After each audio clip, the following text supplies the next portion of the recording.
बताओ बताओ। सिलावा सिलावा पदिलावा बाया गिल बाबूजी हमर शादी करवा दो, माथे पर हमरा मौर चढ़ावा दो।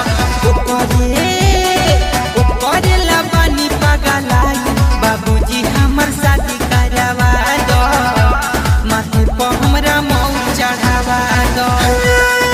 आज जादूटा हाथ में करीबा लागत कि पापा ते समाज गइल बड़ा। आज शादी और जन लगी से कराए मोर जन लगी से कराए बुआ के हमरा में सट जा। तू मानो खाली अपने पैर में रहेलो। नरे बुढ़ू बुआ के अपना कुल खानदान में सट जावे। तो ऐसा बोलो ना, जल्दी करो बर्दाश्त लेके हो। लेके बायंडा यौरी बाजा बनावा के राजा इशारा का पूरा दो हो।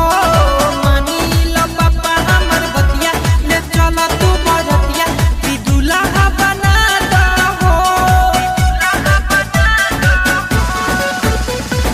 लेके बायंडा यौरी बाजा बनावा के राजा इशारा का पूरा दो हो। मानी लो पापा हमर बतिया ले चलो तू बरतिया कि दुल्हा बना दो हो।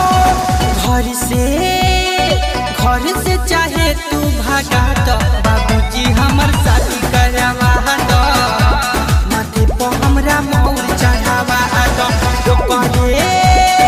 ऊपरे लबानी पगलाई बाबूजी हमर शादी करवा दो, माथे पर हमरा मौर चढ़ावा दो। पापा एक बात कही, हमर शादी करा दो। हमरे भाई जी के लड़का भैया सन अंदर के दादा कहले सन। अरे बाप रे देख ध्यान होगन का देवा।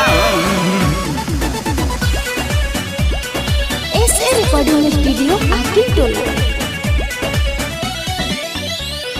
घंटी दीपक लगी सजे सुबह सयौरी नीरज दीपन गइले पापा हो।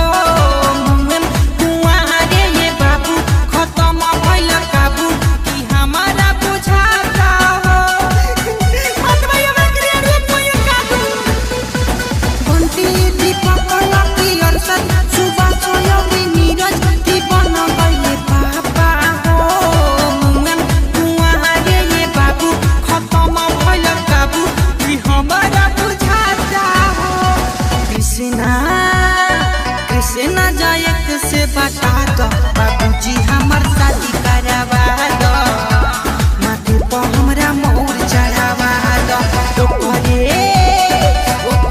लगनी पगलाई बाबूजी हमर शादी करवा दो, माथे पर हमरा मौर चढ़ावा दो। सिलावा